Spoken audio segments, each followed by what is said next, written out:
Okay, let's start this video over. I know what my next rebuild's gonna be. It's gonna be this guy. So it's been a while since I hauled out this thing. I think I cut some pieces for Jeffy. And this is where I'm gonna lose half my viewers. Because we're gonna be cutting Lego. I've already done this video once with other stuff. And I decided to haul out my Lego table saw, quote unquote, to cut up some more pieces. It's been a long time since I used it. As I say, I think I cut some pieces for Jeffy and then it just sat in the shelf. Now I had to rebuild this thing and I still haven't built it nicely. But it is rebuilt. Hopefully it's gonna hold the Dremel securely. Now this Dremel is older than my kid. I had this Dremel forever. And trying to fit Dremel into Lego, I need it to be pretty secure. This is the one I bought to replace it.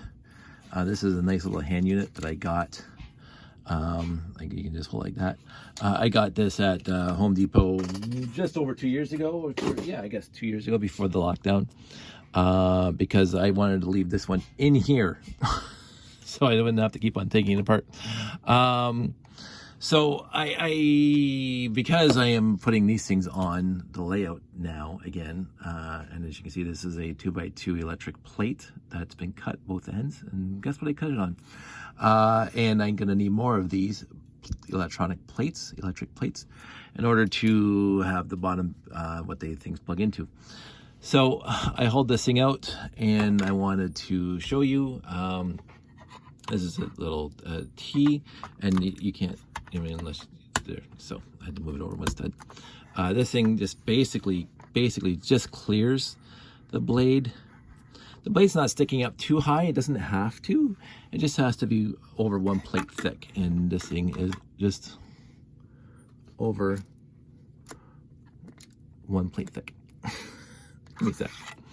This is where I do some modifications really quickly. As I say, it's not the prettiest build around. Let's see if that's gonna hopefully stay where it needs to stay. And we're gonna find out really quick. Let me just turn this thing on. Okay, that's staying exactly where it has to stay.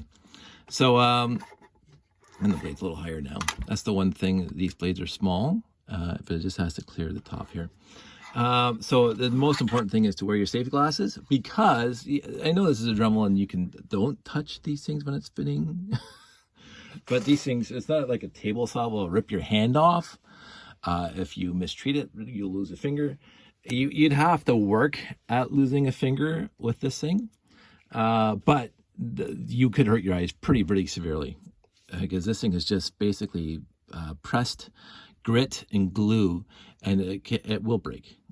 You know, this is why they give you a stack of them every time you buy a Dremel. There's like 50 of them or 25 in a bin. The other thing I am doing is I'm taking the older faded pieces, so I'm keeping the good ones. So I'll just go back over there. But I need to cut at least, you know, maybe I'll cut 4, maybe 8. I'll have to see. And I thought I'd show you guys. So this is the intricate work that we do here at DKP, DK Productions.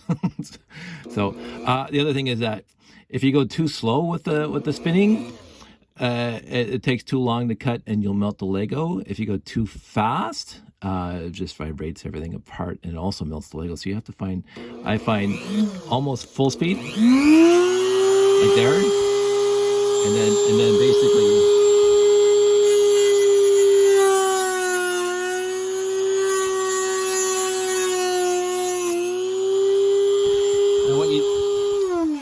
What you don't smell right now is melt plastic. Melted plastic. And then there's one piece. And it is slightly, if I can do it in here, it is slightly smaller, because you got the width of the blade is slightly smaller than 2 studs wide, which is perfect, because if you want to build around it and hide it.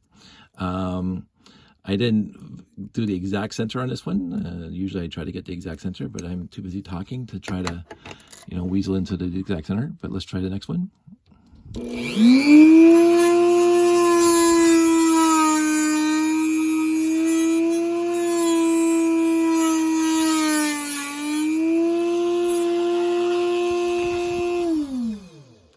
That one smelled more like plastic. It was too slow. and basically it melts the edges, the mudaflex, as we used to call them in Dutch, little tiny pieces, dust pieces. So there's two, and I'm gonna clean this end up here. Basically, since these things are going to be hidden anyway, it doesn't matter, quote unquote, how pretty they are, but you know, you try to do the right thing.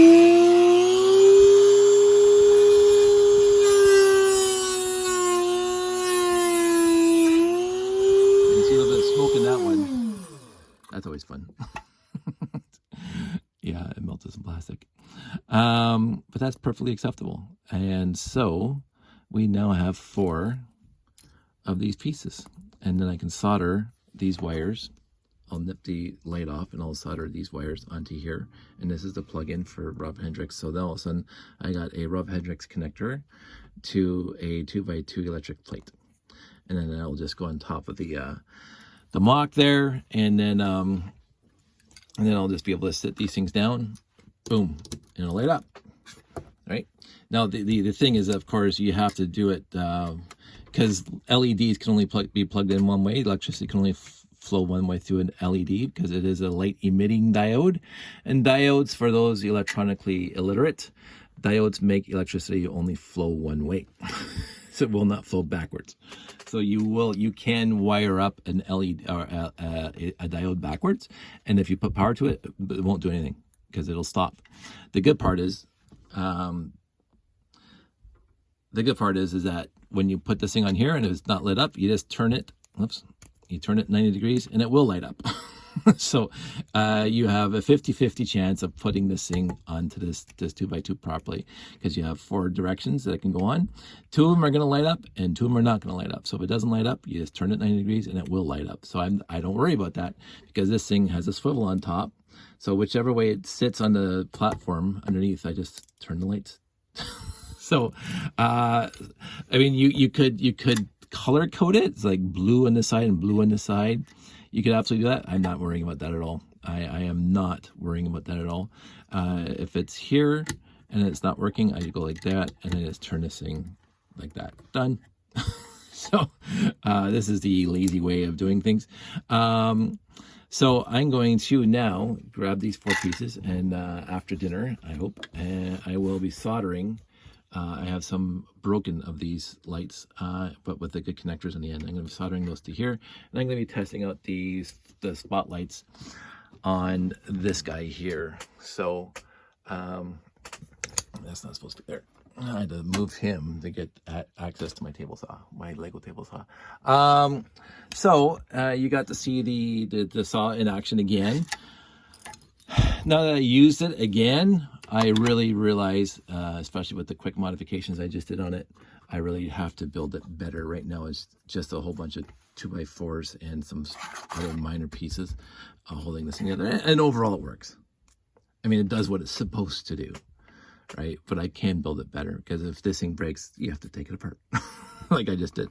So you take this thing off and you take this piece off. There we go. And then this is a little like that piece there.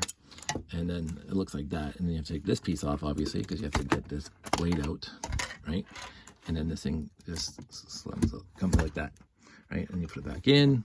And then what you have to do is you have to figure out where the blade's going to be to fit on there properly, because it has a bit of wiggle room in the socket over here. The chuck. Can't believe we're forgetting words. It has some distance. It can go back and forth, so you can adjust it out farther. Of course, the farther out you go, the less grip you have on the actual shank. So this is, since I'm only cutting 2x2s, I mean, I only needed that much space. But if I wanted to, I can. There's an adapter that came with the original Dremel that has a bit of a snake on it, so you can bend through elbows and whatever, that I could like make this whole thing flat and just have a little blade sticking up, and I can do like routing and stuff like that. I'm not worried about that. I'm only cutting these pieces. Anything bigger, I don't think I need to cut. I've never come across something that I had to cut that's wider than 2 studs. So this has been working fine for me. But as you can see, let's take this thing out again before I break the blade again, 4th time today. You can see that this is a very, very, very rudimentary build. Stupid rudimentary. And these little 1x1s here and here are to stop this thing from sliding backwards, because that's what happened. This thing got a little loose, so these little 1x1 plates stop this thing from sliding that way, because with the vibration, the thing just kind of slides out and the blade kind of just goes that way. You don't want that. So it is a very rudimentary build, but it does work. It does the job. That goes on there like that, and this goes on top like that. So I mean, it's not that hard to replace the blade when it breaks, because it's going to break. But it'd be nicer if I could just pop it open like a regular table saw. Maybe put a hinge plate on it. The other thing is that, sorry, this area here fills up, and I don't know why I built this thing solid around here, maybe for strength, but I could have had an outlet here so you can just tilt it sideways and shake out all the plastic dust. But I didn't do that. So it is what it is. I like it. It didn't kill too many bricks making it, so not too many people can get mad at me, although they're going to get mad at me because a lot of people don't like modified Lego at all. Well, I do.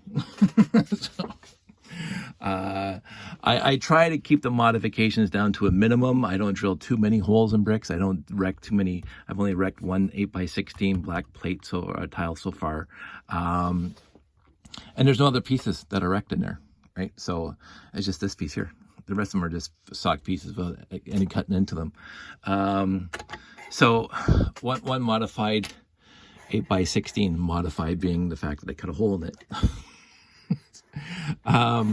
This thing is getting a little bit of use here, but again, 2x10s are red or a dime a dozen. I think this is an older one actually. It's got the injection molding in the side and the end. So but I wanted to make the clearance as close as possible, so when you're actually pushing the piece through, you have all the force behind it, so it's not like turning 45 degrees.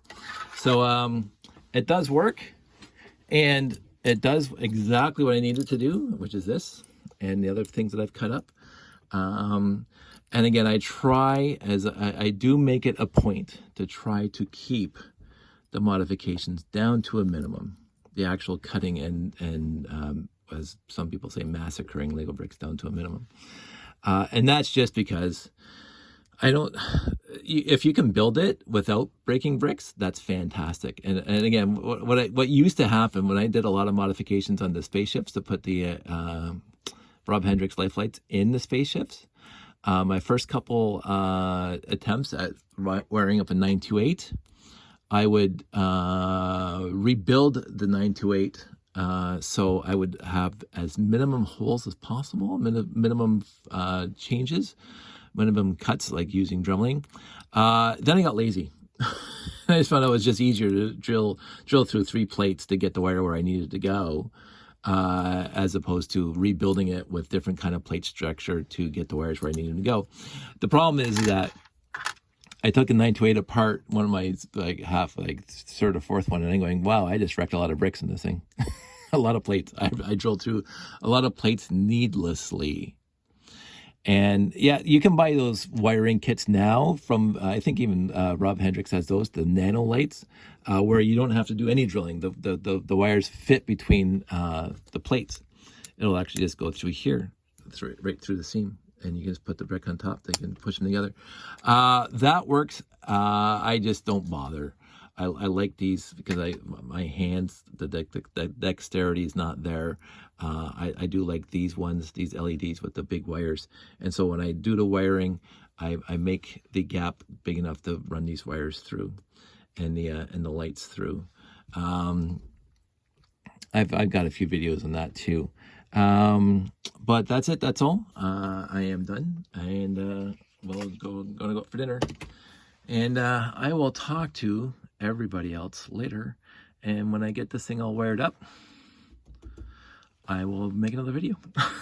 So I'll talk to you soon. Everybody take care. Hope everybody's having a happy holiday season. Merry Christmas season. There's no war on Christmas. Don't say that there is. And I will talk to everybody soon.